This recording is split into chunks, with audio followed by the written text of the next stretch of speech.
Imagine having everything the world calls success.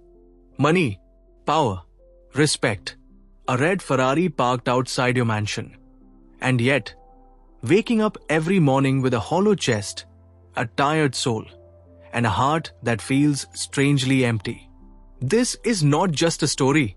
This is a warning, because one day, success may give you everything you asked for, and still take away everything that actually mattered.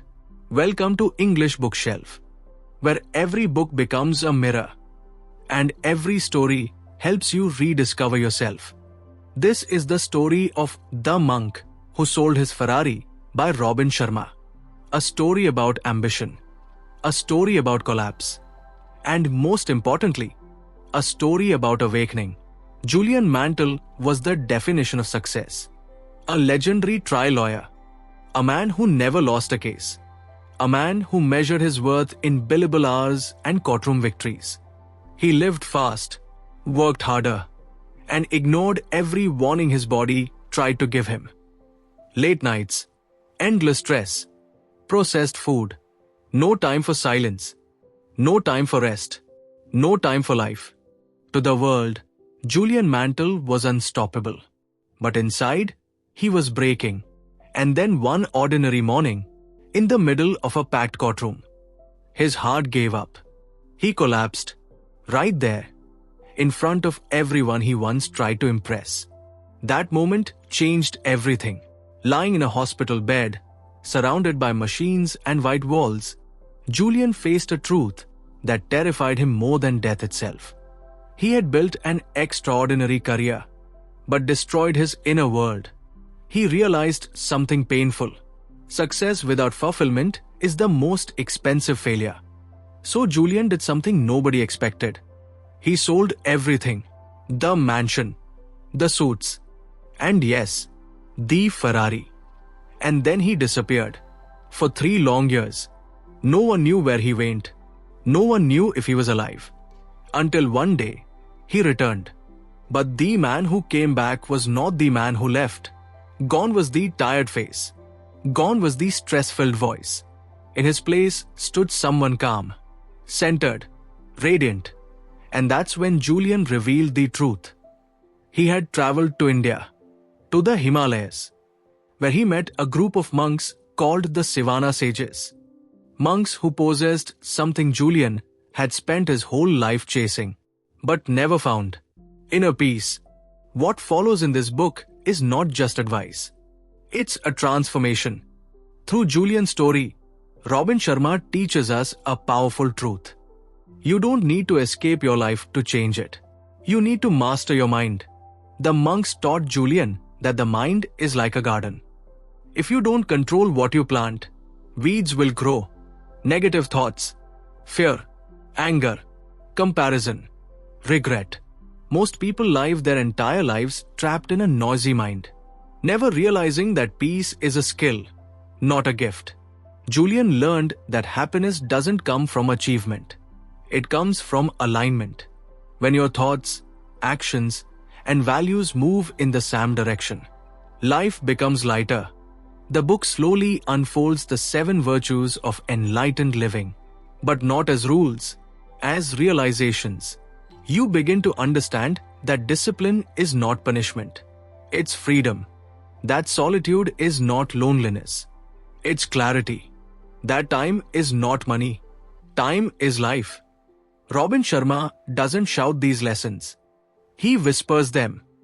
He reminds us that most people postpone happiness. They say, "I'll be happy when I succeed." But success without meaning only amplifies emptiness. Julian's journey teaches us to slow down, to listen, to reconnect with ourselves. Because the greatest victories are not won in courtrooms or offices. They are won in silence. And this is only the beginning, mastering the mind and rediscovering purpose. Julian Mantle tells his friend that the monks began their teachings with one simple truth. You cannot change your life until you change what happens inside your head. Most people believe their problems come from outside, from people, from situations, from circumstances. But the monks taught Julian that suffering is created internally. The same situation can destroy one person and awaken another. The difference is not fate. It is mindset. They taught him that the mind is a powerful servant, but a dangerous master. If you don't train it, it controls you. Your fears control you. Your past controls you. Your ego controls you. Julian realized that his entire life had been run by a restless mind that never stopped demanding more. More money, more recognition, more wins, but never peace. The monks introduced him to the practice of mental discipline.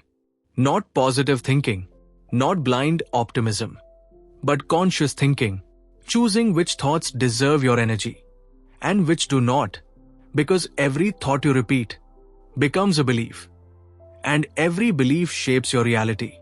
Julian learned that worry is not preparation. It is imagination used against yourself. The mind loves to replay the past and fear the future, and in doing so, it steals the present. The monks taught him to return to the now, to breathe, to observe, to detach, not from life, but from unnecessary suffering. Slowly, Julian felt something unfamiliar. Silence. For the first time in years, his mind wasn't screaming, it was listening, and in that silence, he discovered clarity. The monks then spoke about purpose.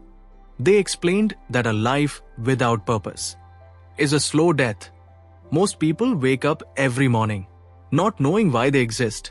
They chase goals given to them by society, never stopping to ask if those goals belong to them. Julian realized that he had lived for expectations, his parents, his colleagues, the world's, but never his own. The monks asked him a powerful question.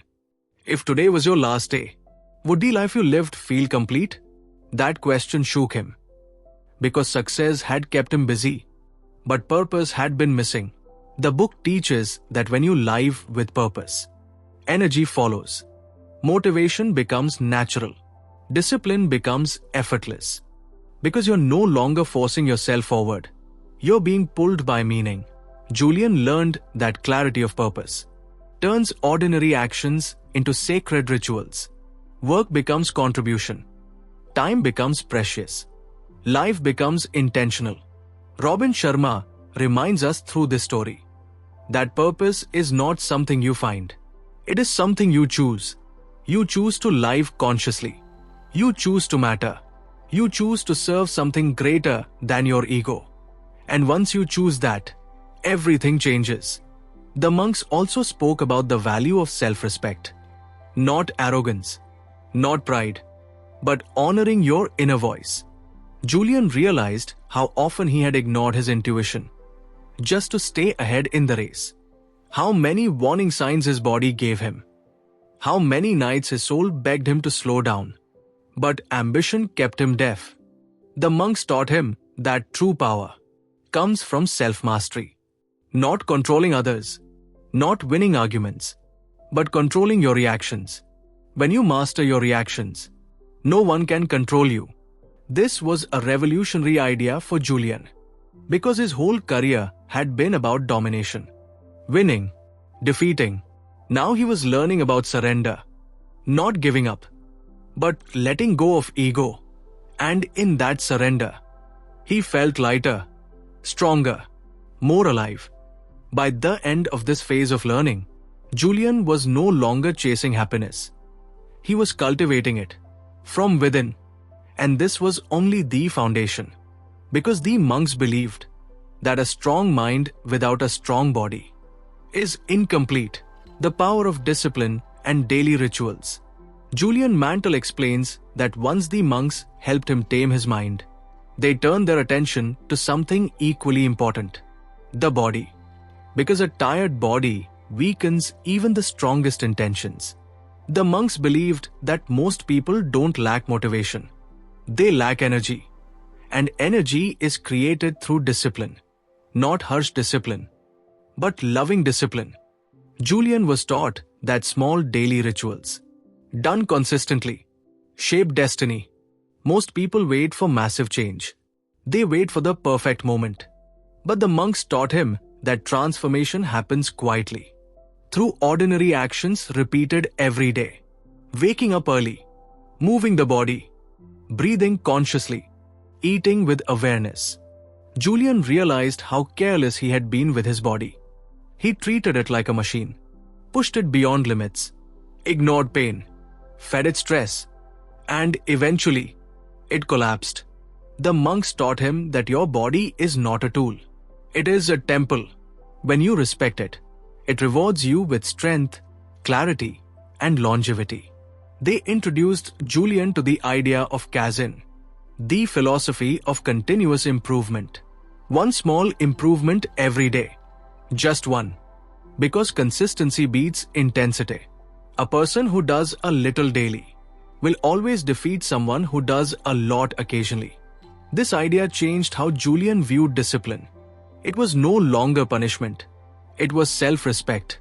The monks also emphasized the power of routine. They said that your life is shaped not by your goals, but by your habits. What you do in private eventually defines your public success. Julian learned to design his days intentionally. Morning became sacred. Instead of rushing into chaos, he began with silence. Instead of checking the world's demands, he checked in with himself. This simple shift created a ripple effect. His focus improved. His patience grew. His reactions softened. Robin Sharma uses Julian's transformation to show us something powerful. You don't rise to the level of your dreams. You fall to the level of your systems. Discipline, when rooted in purpose, creates freedom. Freedom from procrastination. Freedom from regret. Freedom from self-doubt. The monks also spoke about the connection between the body and the mind. A restless body feeds a restless mind. A calm body supports a calm mind. Movement became meditation. Breathing became grounding. Julian felt alive in his body again. Not rushed, not tense, present. And with physical vitality came emotional strength. He no longer felt drained by challenges. He felt equipped, prepared, centered. This part of the book quietly teaches truth that many people resist. You cannot think your way into a better life. You must live your way into it. Discipline creates confidence, not fake confidence, but the kind that comes from keeping promises to yourself. Every small act of consistency was rebuilding Julian's trust in himself. And with trust came peace. But discipline alone was not enough. Because even a disciplined life can feel empty if it lacks something essential: love, compassion, connection. The transforming power of love, kindness, and relationships. Julian Mantle tells his friend that the monks believed a life focused only on self-improvement is still incomplete, because growth without compassion turns into ego. The monks taught him that the quality of your life is directly connected to the quality of your relationships, and relationships are not built on success. They are built on presence. Julian reflected on his past and realized something painful. He had won cases, but lost connections. He had impressed strangers, but neglected loved ones. His ambition had made him efficient, but emotionally unavailable. The monks explained that love is not something you fit into your life. Love is the foundation of life. Without it, everything else feels hollow. They taught Julian the art of listening, not waiting to reply, not preparing an argument, but listening to understand. Because most people don't want solutions. They want to be seen. Julian realized how often he had been physically present, but mentally absent. His mind was always elsewhere, planning, competing, chasing, and in doing so, he missed moments that would never return. The monks emphasized kindness, not grand gestures, not dramatic sacrifices, but everyday kindness. A gentle word, a moment of patience, a sincere smile. They taught that kindness is not weakness. It is strength under control. When you choose kindness, you choose peace, and peace spreads. Julian learned that anger is often unexpressed pain, that impatience comes from inner unrest, that criticism is usually a mirror, reflecting our own dissatisfaction. As he practiced compassion, he felt something unexpected: freedom. Because holding grudges is exhausting, the monks also spoke about service. They believed that true fulfillment comes from contributing beyond yourself. When your life becomes about more than you, your problems shrink. Julian realized that his old life was built around accumulation: more money, more status, more power. But the new life he was discovering was about contribution, giving time, giving attention, giving care. Robin Sharma gently reminds us that happiness grows when shared, that meaning is found in impact, not income.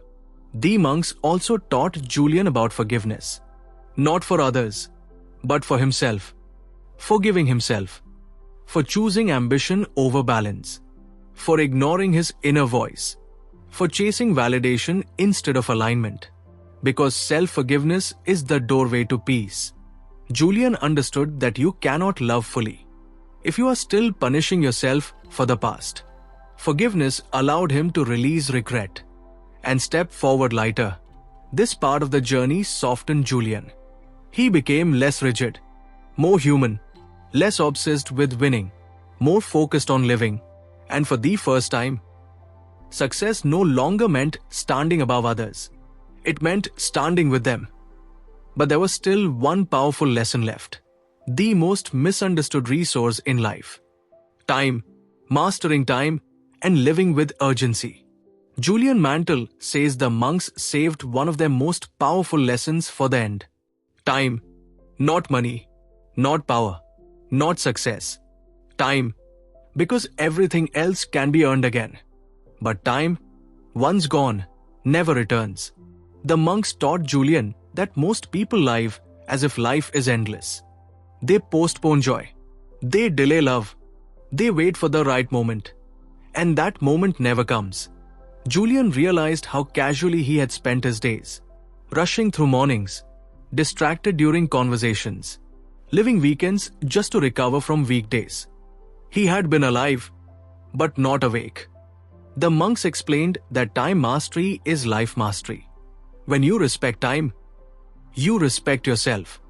They taught Julian to live with a sense of urgency. Not panic, not stress, but awareness. The awareness that this day will never repeat. This conversation will never return. This version of you will never exist again. And once you understand that, you stop wasting life on meaningless things. Julian learned that saying yes to everything is actually saying no to what matters most. Boundaries became essential. Protecting time for silence, for family, for reflection, for growth.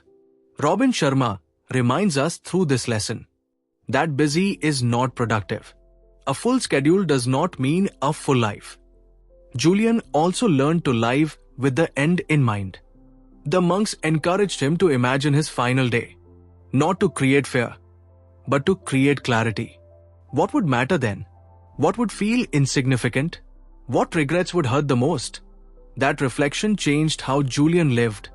He became intentional. He stopped chasing urgency created by others and started honoring urgency created by life itself. The monks taught that every morning is a rebirth, a chance to begin again, to forgive again, to choose again. Julian learned to treat time like a sacred gift, no longer rushing through moments, but entering them fully, eating with awareness, speaking with intention, listening with presence. And slowly, life stopped feeling like a race. It felt like a journey. The book teaches us that when you master time, you stop living in regret and anxiety. You stop reliving yesterday. You stop fearing tomorrow. You arrive here, now. This lesson completes the inner transformation. But the story does not end with wisdom alone, because wisdom means nothing unless it is lived. returning to life with wisdom and peace. Julian Mantle's story does not end in the mountains. It ends where it truly matters, back in the real world. Because wisdom that stays hidden is not wisdom, it is escape. After years with the monks, Julian returned not to prove anything, but to share what he had learned. He was no longer interested in applause. He was interested in impact. He didn't come back to chase success. He came back to redefine it.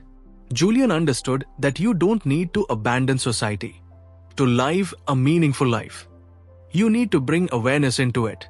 The lessons of the monks were not about becoming a monk. They were about becoming human again, present, balanced, purposeful. Julian returned with a calm certainty. He knew that life would still bring challenges, deadlines, conflicts, loss. But now, he had the tools to face them without losing himself. He no longer measured life by achievements. He measured it by alignment. Was he living truthfully? Was he honoring his values? Was he present in his relationships? That became his success.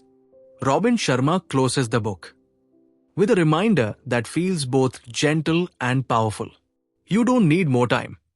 You need more intention. You don't need more money. You need more meaning. You don't need more recognition. You need more connection. The book teaches that greatness is not loud. It is quiet consistency, daily discipline, inner clarity. Julian's transformation shows us that it's possible to be ambitious without being empty, to be successful without being stressed, to be driven without being disconnected. This book is not about rejecting ambition. It is about refining it, turning ambition into service, achievement into fulfillment, success into peace. By the end of the journey, you realize something important. Julian didn't lose anything by selling his Ferrari. He gained his life. And maybe that's the lesson meant for all of us. That the things we cling to the most often weigh us down the heaviest. That letting go is not loss. It is liberation. That happiness is not found at the finish line. It is created in how you walk the path. The Monk Who Sold His Ferrari is not just a book you read. It is a book you live. It reminds you that every morning is a chance to begin again, to choose discipline over distraction, purpose over pressure, peace over pride. And if you listen closely, the book leaves you with one final question. Are you living your life or just racing through it? If this story resonated with you, remember this. You don't have to sell your Ferrari to reclaim your soul. You only need the courage to slow down and listen.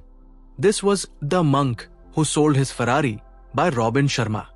A story about success that nearly killed a man and wisdom that brought him back to life.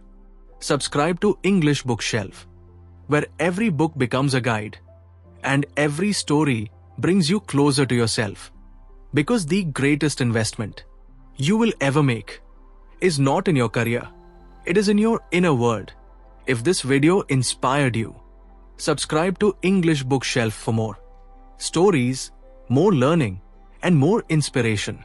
Until the next book, keep reading, keep growing, and keep believing in yourself.